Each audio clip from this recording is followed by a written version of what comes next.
Good morning, happy St. Patrick's Day. It's 9 a.m. on Sunday, the 17th of March. I just wanted to do a quick video about two things that I'm working on today and for the rest of the week.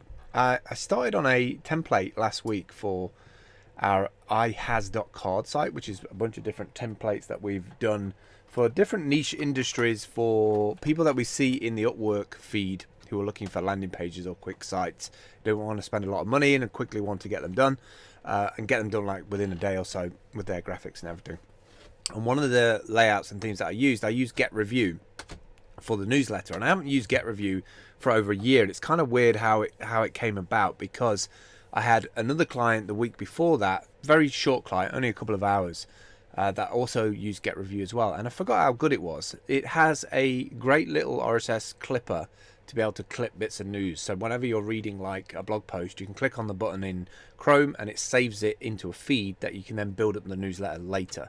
It's one of the biggest issues with making a newsletter, is having all of the assets together when you actually come to make one. Otherwise you're just staring at it like, what do I want to write?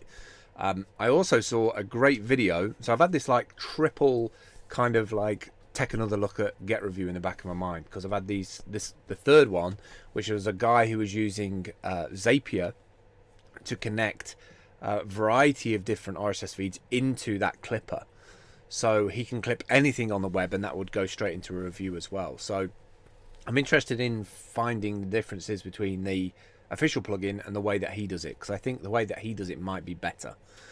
So I'm going to be doing that for Steem stuff that I see around the blockchain. So every day that I see a post or something that really like resonates or sees at the top of trending, if I clip it, then once a week I can drop it into that newsletter and send it out, because that goes hand in hand with the drip feed that I've been wanting to get started, which is just a couple of paragraphs on a daily basis for 30 days that we write out. So like an introduction day, we've kind of broken it down into four weeks with structure for each week. Like, this is what happens in week 1, this is what happens in week 2, and then by the third or fourth week you're really ready to go, or you're experimenting or playing or finding your dApps that you can get the most value out while you're on the Steem blockchain. So the idea behind it is that you sign up on AMP Steem. You just put in your email address, and for people who don't already have a Steem account, well, they're not into social media, they're not into tracking things on a daily basis, they've got busy lives, got busy jobs.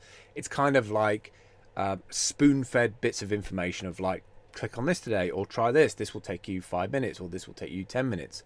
And the idea with that is that they get an email every day for a month, in the hope that they either want to sign up, or two, if they've already signed up, that it helps with the retention. So that's something that I want to work on this week. I've been mulling over it for probably about a month and a half, 2 months now, and I really just need to get started on it.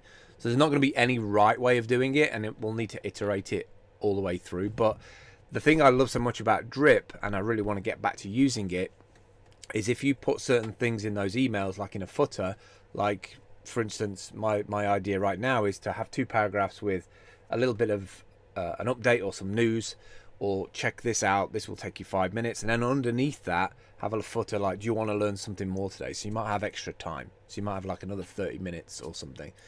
And when people click on those, then they get another drip feed, if you like, and they can subscribe to that. And that can be 3 emails, for instance, or 5 emails with like a step-by-step guide. So you can have all of these kind of strategies running off as little individual email newsletters. And for me, what I get is I get all of this data from people who've came in a certain entry path, they go down a certain road, they go to another path, they start something else, and I can see if you go all the way through with it, or if you just like stop reading emails after, say, like the second email.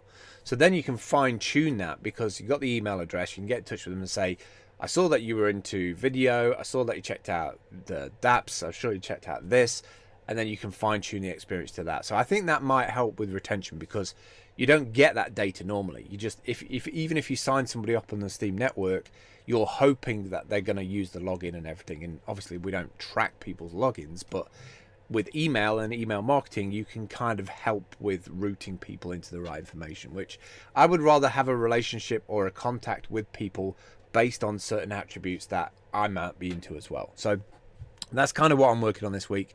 The newsletter thing, which I will sort of put that out via my Twitter feed, twitter.com Phil Campbell. And then the newsletter drip feed, which will be 30 days of emails, will be on ampsteem.com. So I'll give you another update at the end of the week to let you know how far I got with that. Maybe do some screencasts in the week showing you as the drip feed setup, because actually I think it could be useful for small businesses, people trying to run Steem businesses on the blockchain. It's a really, really cool marketing tool, and it's very cheap. I think for the first 100 users it's free, and then after that you have to pay a small fee per user, but it's really, really, really cost effective. All right, I will catch up with you tomorrow. Have a great St. Patrick's Day wherever you are in the world, and have a great week.